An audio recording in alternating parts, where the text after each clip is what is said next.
I think that there's some pieces in all those areas, but I would agree with you is that probably with Christianity have been in the U.S. for a lot of years. We're more into doctrinal development. We value the teaching pastor. We value the great videos on YouTube. Someone does that, and so that seems to be the stronger, more accepted area for movement in the U.S. right now. Yeah. So addressing the question of where we're at, we really would agree we're in a developed, or the doctrinal development, or the institutionalized context, at least with our churches and church leaders. Right? And I'd say there's something else that's actually driving this phase of institutionalism that I think we might be missing. Our generation has lost a whole sense of what it is to have community. And I think a lot of people don't want to go because, I'm experiencing this, in my life group. They don't want to go because they've never found the richness, or they don't have it at all, or the brokenness of their lives. They don't have any real friends. They don't have anything. So the idea of being mobilized, the priesthood of the believer, is something that I know I should, but I need this. Yeah. And so what draws them together isn't so much doctrine, but that community, that sense of need of having, family in their life, kind of like the old neighborhood model where we used to know everybody. They don't know anybody. The only people they know are people they meet in that common place what we call a church, and then they just want to stay there. Yeah. Even what's helped to build more community in your church setting? I know you struggle with that in your church. So life. So what? Life groups. Okay. So give an example of what that has done in your church to build that community and life group. What have you done? Well, we experimented for a long time, found what we call flow that works, and some key things that they can do in the center of the time together that is very life-giving. So we then redid all of our life groups after 10 years, and now they're like flourishing. They're flourishing among the people that are coming. So people that come into our church, we reach out to them and they join others, or we start new ones with a few leaders, and they just take off. We have our problem right now is we have too many huge life groups, number in the 50s to 70s with adults and kids. Wow. So mini churches. Or mini churches. Mm-hmm. And then all the other ones are full. They've got 10 to 15 couples, and they really can't take any more either, especially since we have some. Anyhow, but I just said, I think there's two. It's just not doctrinal and good teaching, but it's this community sense of having a place to belong that keeps them, even seasoned, mature, even people who are inspired for the mission. There's this, but I don't want to leave. Yeah. But I'll send you and I'll give you money. But you have mentioned that builds the community aspect, and maybe even some of the doctrine. I'm not trying to discount that, the preaching and the teaching, the way we do leadership development. It brings good theology, it brings all that good stuff into the life group. But I was just saying, there's another factor besides doctrine, at least in our era. I feel like it's this brokenness of our culture of not really knowing and having community. When they find it in the mega context, it's a felt need, it's a real need, and they need this. They want to stay. That is more powerful than obeying and leaving and sacrificing. Yeah. For most. Yeah. Because it's real. It's even almost more pronounced amongst the younger generation, I feel like. Yeah. Well, I think the younger generation, you had just said, they lost that family, they lost that thing. Yeah. So younger generation now is, we're looking at YouTube. We're looking at, the phones. We're looking at all these other things. And instead of connecting in person and hey, Sean, let's talk about this. We're doing this all through the social media stuff. And so they lost that touch, of being together. Yeah. It's a question I have, and I don't know the answer, but I wonder if we need more leaders that are doing that virtual community. So the Zoom calls, it could be. And the Facebook Live, and hey, this is how I'm going to do church. I'm going to do it right here, in my PJs on Sunday morning. And are we okay with that? And so. Well, I don't know. Because we had to do something that's going to connect with these people. Yeah, I think we would agree, and even non-Christian studies will show that there's just something powerful that happens from face-to-face connection and physical touch that you can't make up for, that needs to be there. And so, but is it initially, do we try to get something that's not there, or do you initially start with church on Sunday mornings, virtual church? I don't know. So was it the Life Church or the big church in Oklahoma City that's doing the multi-site, and Craig Rochelle? I love that. Yeah, so that's a model where they're just embracing the reality that a lot of people want to do the broadcast church. Is it right? I don't know. But so one other question that comes up on this phases of movement is where do you find these pastor teachers for these churches? And if we're talking about the context initially that we had for John and Sean going into an unreached people group, where do they come from? The indigenous people that Yeah. God raises up. Yeah, they come out of the harvest. Right. And so one of the questions I'm wrestling with is, that's in a unreached people group context, but in a U.S. context, we've got a church context or even a post-Christian context. Could or should some of these pastor teachers come from the existing church? Should we be partnering with people who feel called to plant a church to help them see not only their church thrive, but churches thrive, plant churches? That's one thing I'm wondering about. Yeah, I would say in a U.S. context, typically what I find, churches will go to the seminary or to an existing church or even to another mega church to hire the pastor for their growing church that needs the context for maybe a skilled pastor teacher, or that's their desire. They're not raising them from inside. And so you have a period of time, and so there's a stair step to people moving. They kind of move from the youth pastor, and they usually don't hire the youth pastor to be the senior pastor. That's really rare. So he's got to almost be a senior pastor at another church to be hired away. And so that's the tempo. So you stay a little while in a junior pastoral position, and then you head to a senior pastor in another setting. Yeah. Usually not even in that city. I've wondered too if that isn't so. And there's another video that kind of follows on the Ray Vaughn, the teaching on the phases of movement, that talks about how do you basically mobilize existing churches into movement. And that one was done by Troy Cooper, and he talks about there's these three kind of key pots or areas they're finding where the existing churches are interested in. One of them is discipleship. So they want to grow to make disciples, and they're not sure how to do that, and so they get excited about this idea of movement. And then there's two other, I can't remember what they are. I have to go back and look at it right now. But Mission mobilization, yeah. And I know it was, and church planting. Yeah, those church three. planting. Yeah, those three. So I think that, like, if I came to you and said the interest areas, there's usually in an existing church an outside person coming in that's wanting to connect with an existing church. Mission mobilization. How do I get your people on mission to see what God is doing in the different areas of the world, in the U.S., either in a local area here, on Kindle, to use your terms, or locally, or the idea of church planting. How do we help start a new work that's not just the traditional way? How do we start it by launching through evangelism and finding new areas where lostness is? And then, what was the last one? Discipleship, yeah.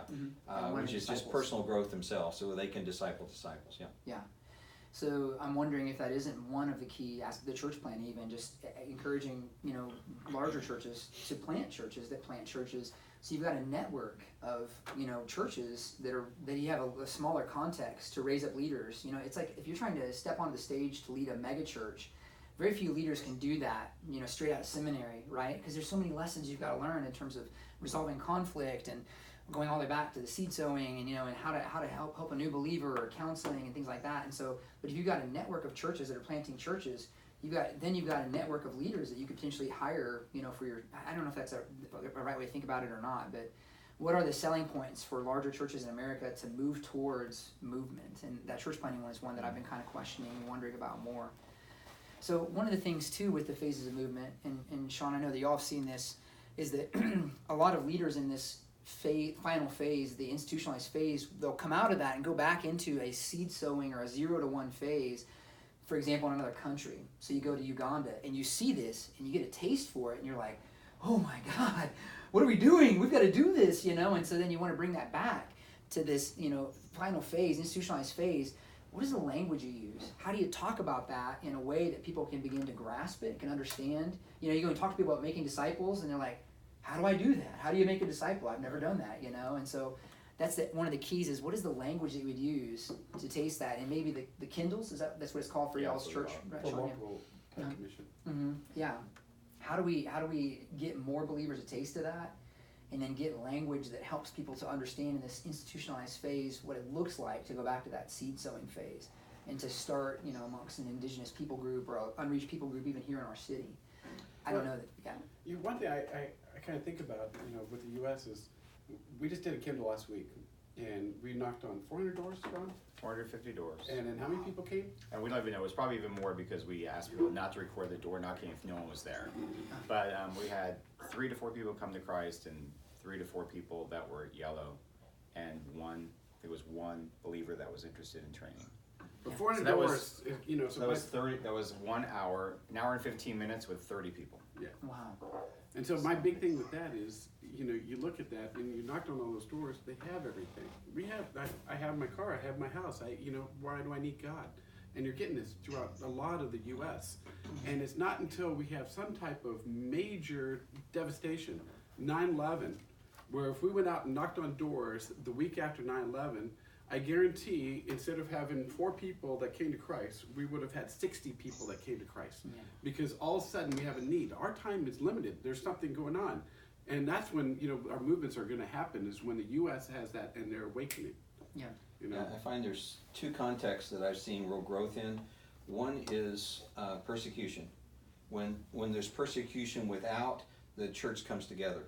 It's kind of like going, you know, you attack your family, the family kind of That's sticks right. together. Yeah. And the other is where you purposely lay out a mission. I find in San Antonio, there's times where crusades or an event or something, unity happened for a short period of time around a context of an event, but then left.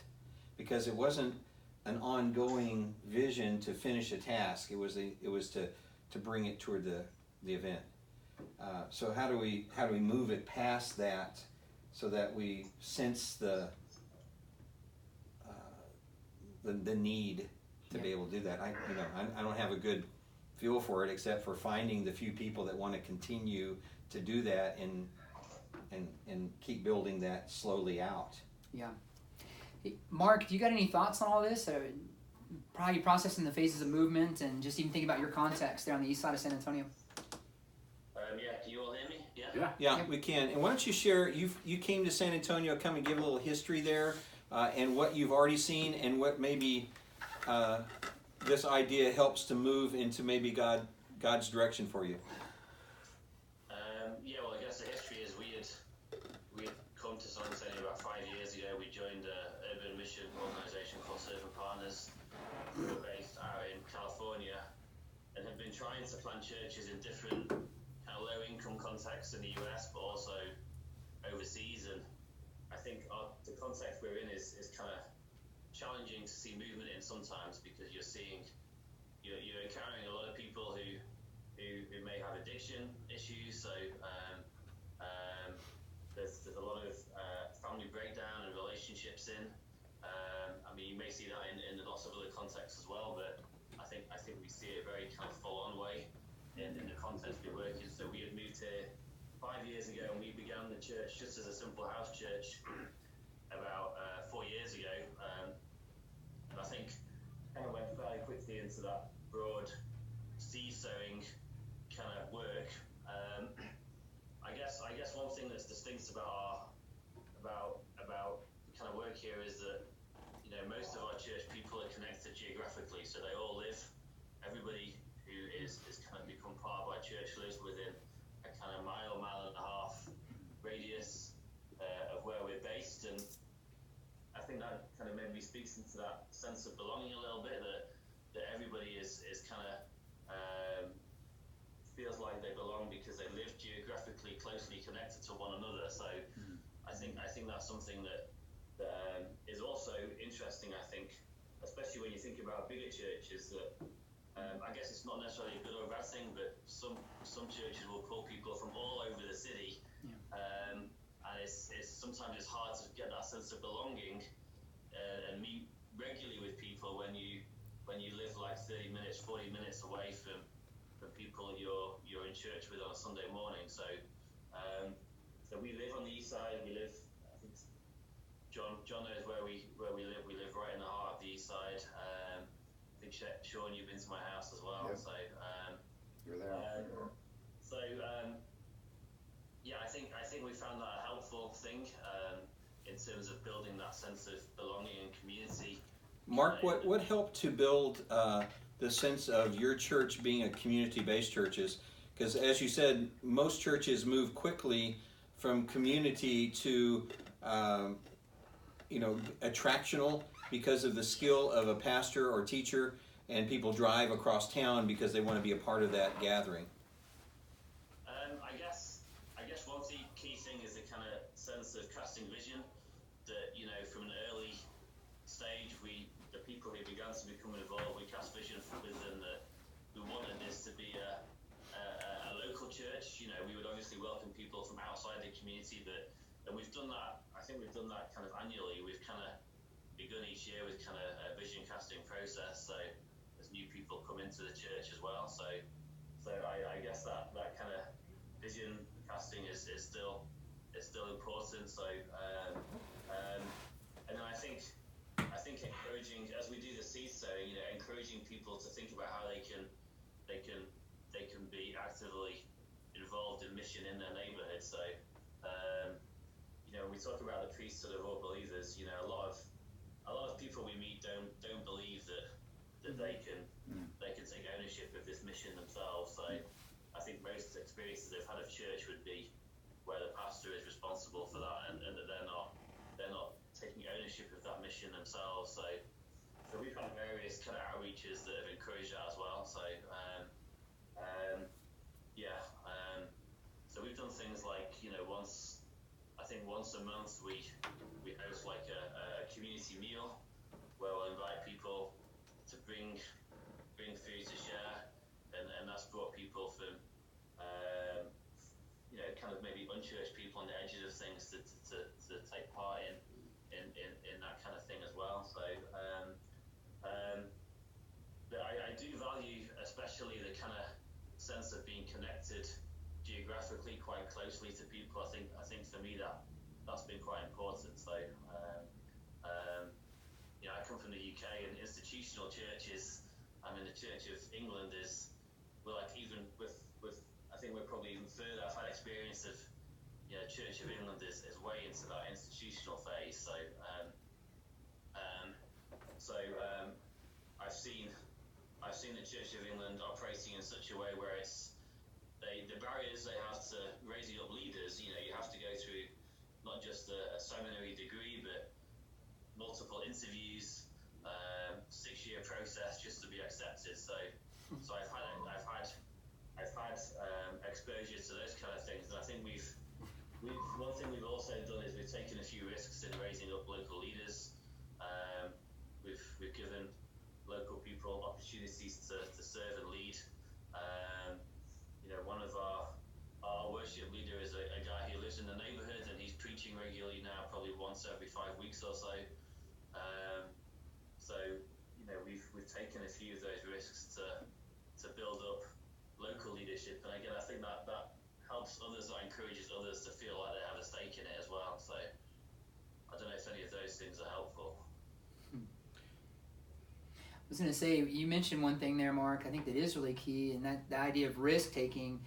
And so if you're in a 0-to-1 context, you've got no choice. You have to take risk, right? You have to appoint those leaders, those local indigenous leaders. Think about Paul and Barnabas, or Paul and Silas moving through different parts of the Mediterranean. They had no choice. They knew that they were going to be moving on, or they were forced to move on in some cases. And so they had to trust local leaders to lead and to step up. And the local leaders felt that responsibility. That's an interesting question to think about in a U.S. context, where a leader could begin to lead, but then they could also just start going to the neighborhood church down the road, and where maybe the pastor is leading for them, And so how do we handle that? How do you talk about that well, and not, like we said, throw stones at the local church leader, the bride of Christ, but how do you empower those leaders to keep going in a U.S. context where you've got a significant number or percentage of people who are churched or institutionalized in their thinking? It's a big part of our context here in San Antonio, right, is the Catholic Church, which would definitely be far into the institutionalized phase, right, with the appointment of priests and nuns as the leaders of the church. And so how do we do that? How do we do that well? How do we talk about that? I don't know that I have a good answer, but there's things we need to learn, I think, in that area. Yeah, I think that when I hear these phases, I think that it's helpful to know where these phases are, but I want to kind of know or discuss, what do we do? Yeah. I have a question right on that line. Yeah. So, has anyone looked at this in the institutional phase? Has anyone studied what happens in that to re-envision that? So Were there, I know you mentioned some churches that are doing something like a hybrid, but just wondering, there could be, I mean, since we're sitting there, we have to figure out how to go from there to some version of back there in mass instead of just the few A's that we find that can, or the few pastors that have an openness. I think that Troy Cooper has done some good research on that and been involved. Okay. And I think what Troy has found is that you're going to find those APEST gifts, and typically in most institutional churches we raise up the pastor teacher. Even in our Sunday school settings, we value kind of the master teacher type of Sunday school. Right. You see that mostly in churches. So the idea of how do you, what's the skill set to raise up both the apostolic, those that are the missionary bent to start new things, the prophetic that want to speak truth into new settings and really don't have maybe a context to do that at a service time or even in a master Sunday school class, because they really are led more by the Spirit and what the Spirit is telling them to do in that setting, and it doesn't fit in a very formalized church setting. But also the evangelist. The evangelist doesn't always have a fit in the local church. Because a lot of times think, well, that's for the outside. But how do you? So I think there has to be a place where the church is raising up the apes, the apostolic, prophetic, and then empowering them, but also celebrating what they're doing. The churches that celebrate movement get to more movement.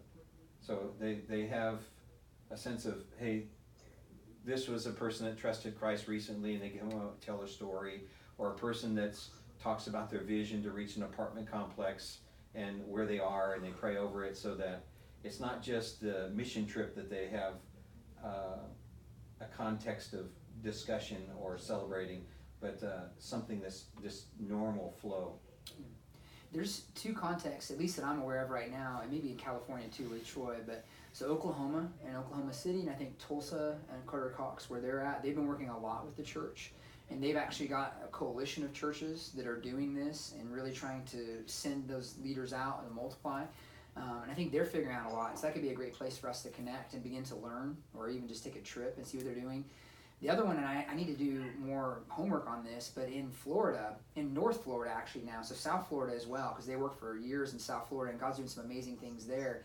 But in North Florida, I was on a No Place Left Florida website and what they had done is a group of churches had come together, lots of churches in the Jacksonville, Florida area is what it looks like, and they have this 4-county area. They're trying to adopt every single zip code, and they're trying to see movement in there. And so they've got like 3 main kind of streams they're doing. The first is prayer. So they're bringing together churches and leaders and people in these congregations to pray for this movement. The second is training, and the training is all No Place Left, 3/3, it's the 411, 3 circles. That's the tools they're using to equip people to go into the harvest. And then there's a third kind of component to that is really just loving people, loving on the communities, finding ways to bless and to come in and to serve the communities. And so there's places in the U.S. where it's happening, and I think we've got a lot to learn in the U.S. context of what this looks like to mobilize existing believers in churches. But those are 2 areas where at least right now I'm aware of. But there's whole No Place Left networks that are forming with churches in other areas. I think Salt Lake, Utah is where another place where there's getting to be quite a bit of collaboration. So yeah, some are calling it coalitions or cohorts. There's one that's called a cohort out of Memphis, and part of it is a training gathering where they cross-pollinate the training, but also they focus on going out, where they kind of go, in this zip code area, we're going to go out on Tuesdays. Yeah. And then we invite people that live, even if the church is not in that zip code area or whatever, is that people that have a heart for that zip code, or that it doesn't have to always be a geographical setting. It can also be a people group. It can say, like in San Antonio, we've got refugees and immigrants, those that have a heart to reach that segment. But you work on college campuses, those that would join. They're not maybe just a part of an existing organization, but the idea that we have a passion to reach the lost on this campus. Yeah. So training, you mentioned, prayer, and I think the third is really the seed sowing into the harvest together. Yeah. Okay. Yeah. Yeah. So that could be a really practical question for us, is even just continuing to gather together to pray, for the city, to pray for these, like we were praying this morning for Trinity, downtown here in San Antonio. How do we pray together? And then I know we're trying to, this time on Thursday mornings, but also the city leader gathering once a month, can we come together? And hopefully that's a time of learning, like we're really learning from one another. And if we can pick up one or two things that help us in our context. The one thing I'm convinced of is the principles of this, like they're true, they're scriptural. We go back and look at Acts, we look at the Gospels, this is what Jesus did, this is what Paul did. And in our context, it's how do I do more of that? How do I move towards that? And so I think that's where the Spirit of God is leading us and many church leaders too. A couple years ago, Ben Hanna, we were in this room here with Ben Hanna, I think Paul Gonzalez, which is at Woodlawn Baptist, and realized what we were doing was we were gathering here and talking about things. But what we ended up doing is saying, let's target an area, and we had Roblero, which was at Life Church, and we just went down to Miller's Pond, and instead of meeting here, we just went down and prayed for the hour that we normally met here. We prayed over that area. Mm-hmm. And we did that for like 4 or 5 weeks, and then there was a church that we trained at, and then actually another church within that context.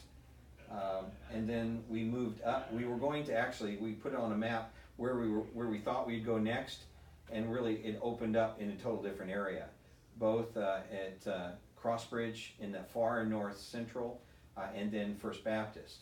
And so and we just started prayer walking. And Mark, you were a part of when we started to gather on the east side, and we prayer walked with Strong Foundation. We did that for like what, two months? Yeah.